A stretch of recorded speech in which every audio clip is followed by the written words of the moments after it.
I'm Stephanie. Hi, I'm Angela.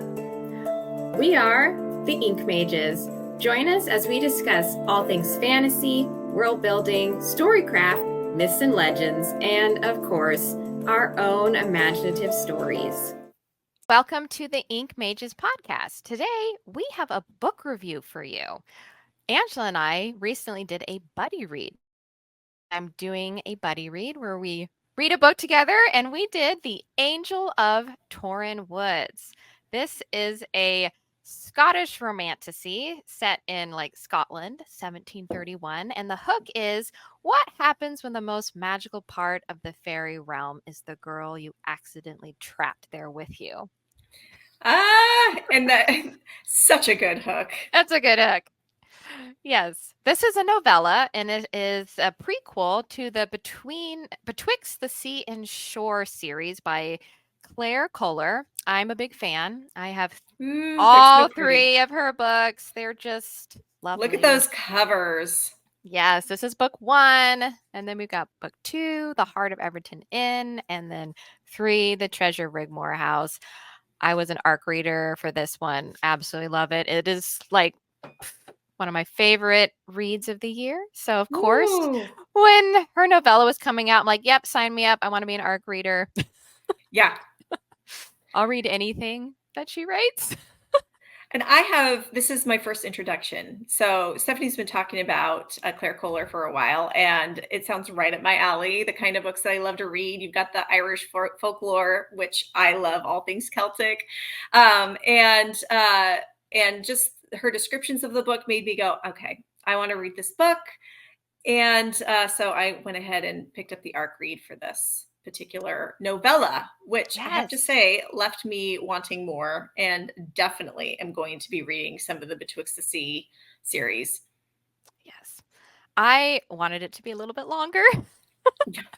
Only because my introduction is I've read, the novels, which are very immersive, and she does such a good job of using the Scottish brogue dialect. Yeah. Like everybody talks in it, so you just feel like you can hear it, and the sound of the sea, this quaint fishing town, like it just comes alive. And then at its heart is this folklore of Selkies and Fae, and be careful where you walk to in the woods. You may just stumble upon something unknown or a doorway magical, to the other world. Yeah, it's a doorway to the Fae, and you pass through a veil and you didn't realize it.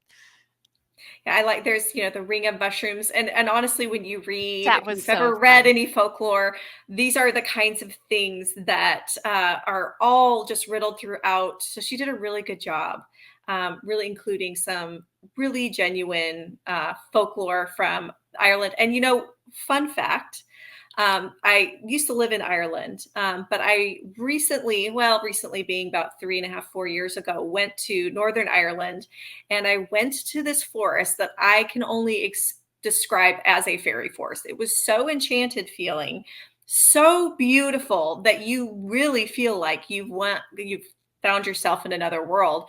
And I had not encountered that in many forests. And I had been in other forests in Ireland. This particular forest was so enchanted feeling. You really did feel like you could accidentally step into another world. And there were funny little areas. There I did find a circle of mushrooms. There I did find funny looking, stumps and trees that look like doorways. And you did have this, your imagination got really activated, and you felt like, there's a way inside. I know there is. Like you just feel that way when you're walking through the forest. And I remember it was probably one of the most memorable places that I'd gone that trip, just to be immersed in that forest. And it ignited my imagination, especially as I went in to write my own book. So it was fun to read this book and see some of those things that I actually know are genuinely there kind of come to life with the addition of what the folklore says is there. So that was very fun for me to read. Yeah, Claire does such a wonderful job of painting a picture and the scenery and putting you right there in her world.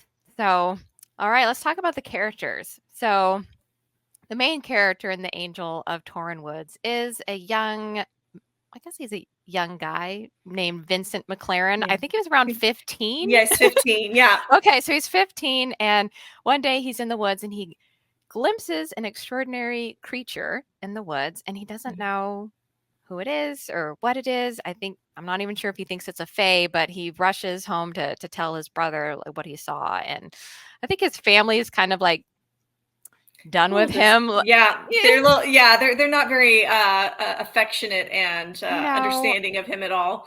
I think maybe he just tells stories, and so they kind of think he's not going to amount to anything. So Yeah. family life is not that great, and him and his brother Tam are not getting along. But Tam doesn't believe him, so he's like, you got to convince me that what you saw was true. So now Vincent's like on a mission to do that, and he meets Bethany, a young Yes. gal. She is the daughter of the midwife Mm-hmm. in the village, and gosh, She's kind of like an there's outcast, kind of yeah, gypsy background, kind of not very trustworthy type of family that she comes from. mysterious origins. Also, there's been kind of a stigma Mm-hmm. in her family, so she's kind of a little bit of an outcast for that reason. And she sticks up for Vincent in this moment and agrees that she is going to go into the woods with him and try to find this creature that he saw. And well, let's just say when you walk into the woods in Scotland, Looking for fairies. looking for fairies, you may just find one. You may just stumble into another realm. Yes. And I have to say, reading this, it definitely, because there is such a big world that you can feel behind every little piece of her story, it was hard for me to read it in novella form because I wanted so much more.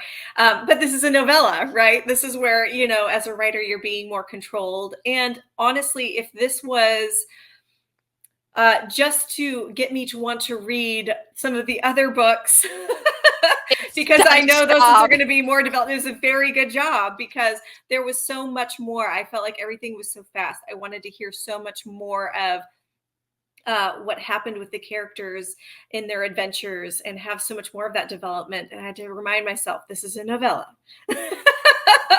And but I wanted so much more, and I loved there were some even mysterious allusions to some of the characters, and that you don't really get to hear the full, who they are and where they're attached to. And then you go, okay, so now I need to read the Betwixt the Sea so that I know all about all of these mysterious allusions that I'm getting throughout this novella. Yes. You will be thoroughly happy. I will be satisfied. You will be satisfied, yes, with the other books. And this one was definitely my favorite. So enemies to lovers fans, you must read this one. So yeah. So basically we've talked a lot about the pros that we've loved about this book. The lore, the fae, just her writing style, her prose is beautiful. It's super immersive. Cons, I think, are kind of just that it was too short. Too short. Yeah. My one critique, I guess, con would just been that at one point when they're in the fairy realm, it jumps forward like 2 weeks, and I'm almost like, and I know, like this is a novella, but I'm like, if it was a novel, she would have totally gone in depth in those 2 weeks and really explored like the budding romance that is happening and developing. And that's just what I wanted more. I was like, I wanted to know what's happening during those 2 weeks, and that's okay because she has mentioned that a lot of people want more of the story with Vincent and Bethany, so it's possible we may get a continuation, and there will be possibly more. So I have to say that the pro, though, of it being short, because that definitely was my con, was I just wanted more, and I wanted to hear more of the story and the development and all of the things. But definitely the pro of this style of story, a shorter novella, is that my daughter could pick this up and not get bored. Yeah. So, she's a reader, but she's a young reader. She's 11. She's almost 12. And she doesn't necessarily have the patience for a really in-depth novel yet, but she would definitely be able to read this one and not get bored and find all of the fascinating elements, Mhm. like instantly would capture her and maybe even open the doorway for her to want to read a bigger, more richer book. So That is so there's a pro.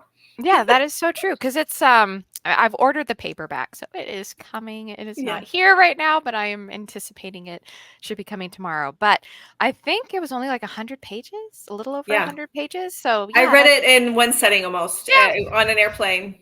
pretty much. Yep. Yeah. I think I did 2 sittings. I read like the first half one day and then Yeah. it Yeah. was like the second half the next day. But definitely 11-year-old would totally love Hmm. this. And the ages are fitting because Vincent is 15. I think Yeah. Bethany was like 12 or Yeah. She was 13. younger. She Yeah. was younger. So yeah, if you've got young readers who are wanting to like get them into historical romance, Yeah. romantasy, fiction, a little bit of the Scottish lore, this is a great one to hand to them. And then if you're an adult and you just love anything with romance and folklore, Yes. you will love this one too. And it is a fabulous clean read. Yes. And all of her books are a good clean read, which I love. So if you're looking for a good romantasy that you know isn't gonna have anything in it that you don't want to read, these books are a great option for you. Yes. So get this book. Highly recommend it. Yes. We recommend the whole series to get Yes. I lost can't in. wait. I'm gonna Yes. definitely like these are my fun reads. I'm excited to get them Yes. and read those. So great So job, Claire. We love your yes. books. Keep Thank you for putting letting out. us be ARC readers. Yes. Yes. So, just to say this was our first buddy read. We want to do more of these. Mhm. We do. So we've got a couple lined up from authors that we got that we met in Forks. So we'll Yeah. probably be doing buddy reads of that. But if you are an indie author and you have written fantasy or paranormal fantasy or sci-fi, you send us a message and pitch us your book. And maybe if we really like the hook and the premise, we will do a buddy read and then we will showcase it on the Ink Mages. Let's go. Yeah, we're really excited about this because we also, as writers ourselves, we really believe in authors and want to see their books be put out there. And so we're excited to be able to read them and review them. So thanks for joining us for this episode, our first buddy read. And we look forward to hearing from you. We would love to hear if you have read any of Claire Kohler's books. Please let us know if you have any book recommendations. Leave us comments, leave us a like, share our episodes out. We really enjoy or appreciate the support. So show us the love and we'll continue to make great episodes for you. And we'll see you next time.